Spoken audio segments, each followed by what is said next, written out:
So Acheron has been out a few days now, and obviously a lot of people have been very excited to acquire her, and I completely get it. She is very popular for a very obvious reason. Not to mention, she is absolutely busted.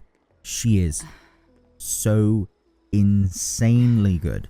Now, we have obviously had a lot of really good characters in the game. A lot of the characters they've released on banners have all been very good in their own right. But Acheron is something else. So take a look at my Acheron here. Her stats are, to say the least, not ideal. I mean, her crit rate, crit damage is pretty abysmal. Her light cone is not what I want it to be. I'm honestly contemplating pulling for her own light cone at this point because I hear it is just absolutely insane, but I'm a little bit scared to take the plunge. Her traces are 686. They're not ideal. I really need to try and get this one. I mean, I could just activate it. Where's the fun in that? But obviously her ultimate is pretty much the main thing you want to be leveling, because her ultimate is absolutely bonkers. It's insane. It is so insanely good. These are her relics. We have the Izumo Gensai and Takuma Divine Realm relics set. They are, I'm pretty sure they're purple. These are very much copium at the moment. I have not farmed it enough. Thankfully, it's now a new weekly reset, so I can actually go back and do that. And then I have the Band of Sizzling Thunder, which unfortunately, at the time of acquiring Acheron, I just didn't have any of, the Pioneer Diver set. And I'm slowly getting there. I'm currently using Hook and Gwanifon as like a holdover. But I just haven't had any decent enough pieces to warrant switching out. So in terms of her, like, actual items, they're not great. They are very much just, they are what they are. They fit the bill. They do the job.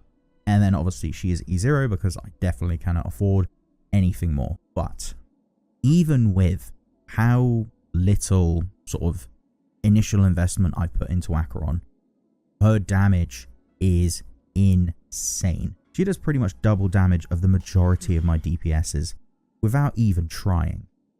Like, she will easily clear 100k damage every single time without any setup from someone like Sparkle to increase her crit damage. She'll easily hit 150k without any damage increase as well. 100k is just if her crits aren't happening. 150k is if a couple of crits happen. And then 200k is if crits are actually being applied, which is where, you know, Sparkle comes in, but with 20% crit rate, it's not exactly ideal. Yeah, so Acheron herself honestly doesn't require nearly as much investment as you would think, because the damage output she provides is absolutely insane. You should hopefully see it in a minute, providing that auto doesn't, you know, ruin anything. But with her being, she's such a different... Okay, maybe using it on two characters that are already pretty much close to death is not ideal. That's 100k damage on just two enemies. Just her... She's insane. She's such a good character. For anyone out there wondering, should I bother with Acheron? Yes. Yes, you should.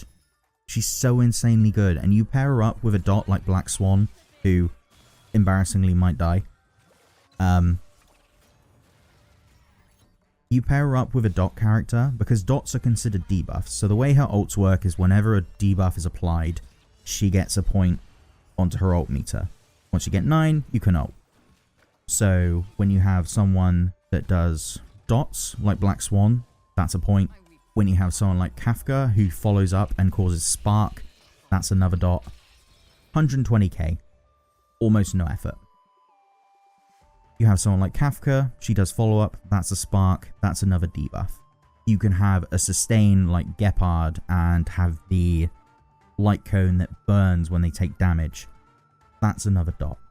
You can have him cause freeze with one of his abilities. That's another debuff. Or you can have someone like Pella, who does defense down and potentially freezes, which I think is considered 2 different debuffs.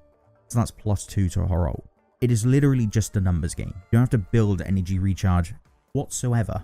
You just do an insane amount of damage with almost no investment. Acheron's crazy. I love how good Acheron is. She is absolutely bonkers.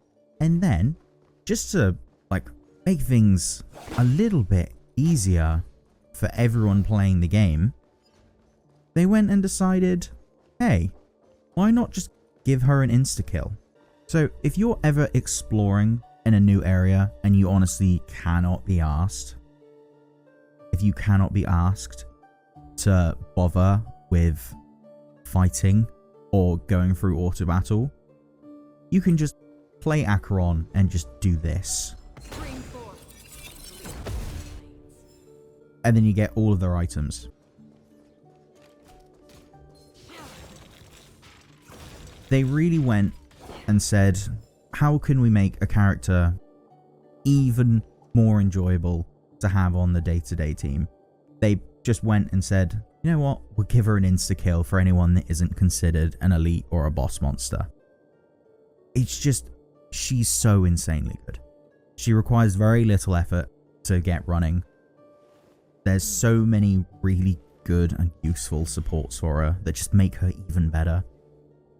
And she's bonkers. She's a bonkers character. She's just so good. If you're on the fence on whether you should get Acheron, I would heavily recommend getting her. If not now, at least when her rerun comes around, because she is just so very good. But yeah, that's all I really wanted to say. I just wanted to gush about Acheron for 5 or 10 minutes. And now I've done that, so I will say my goodbyes. Thank you for those that stuck around to the end. Be sure to like, comment, subscribe, and all that good stuff. Let me know down in the comments below how you feel about Acheron. I'd love to know what everyone else thinks about her. For that though, I must say my goodbyes. I've been James, the Mayor of Jamestown, and until next time, goodbye.